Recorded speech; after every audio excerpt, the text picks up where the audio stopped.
ఒక అడవిలో అన్ని జంతువులు సంతోషంగా నివసించేవి. ఆ అడవికి చక్కని చిలుక ఉండేది. ఆ చిలుక పేరు సత్యచిలుక. ఎందుకంటే అది ఎప్పుడూ నిజం మాత్రమే మాట్లాడేది. ఒకరోజు ఆ అడవిలోకి ఓ కొత్త జింక వచ్చింది. అంచేత ఎవరెవరు మంచివాళ్ళు, ఎవరు కష్టాలు కలిగించగలవు అనే విషయం తెలుసుకోవాలని ఆ జింక ప్రయత్నించింది. జింక వచ్చి సత్యచిలుకను అడిగింది. చిలుకా చిలుకా, ఈ అడవిలో ఎవరు నమ్మదగినవాళ్ళు? నాకు స్నేహితులు కావాలి. సత్యచిలుక మెల్లగా నవ్వి చెప్పింది. స్నేహితుల కోసం చూడటం మంచిదే కాని మంచివారు పనుల ద్వారా తెలుస్తారు, మాటల ద్వారా కాదు. అది విన్న జింక ఓ నక్కతో స్నేహం పెట్టుకుంది. ఆ నక్క మొదట ముద్దుగా ముచ్చటగా ఉండేది. కాని నెమ్మదిగా అది జింకను మోసం చేయడం మొదలుపెట్టింది. జింక తీసుకొచ్చిన పండ్లను దొంగిలించేది.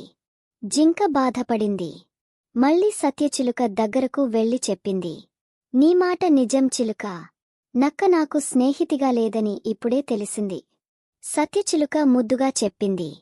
మనసు మంచివాళ్లను మనం మనసుతో తెలుసుకోవాలి.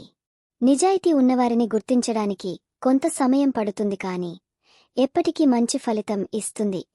మోరల్ ఆఫ్ ద స్టోరీ: మంచి స్నేహితులను మాటలతో కాకుండా పనుల ద్వారా గుర్తించాలి.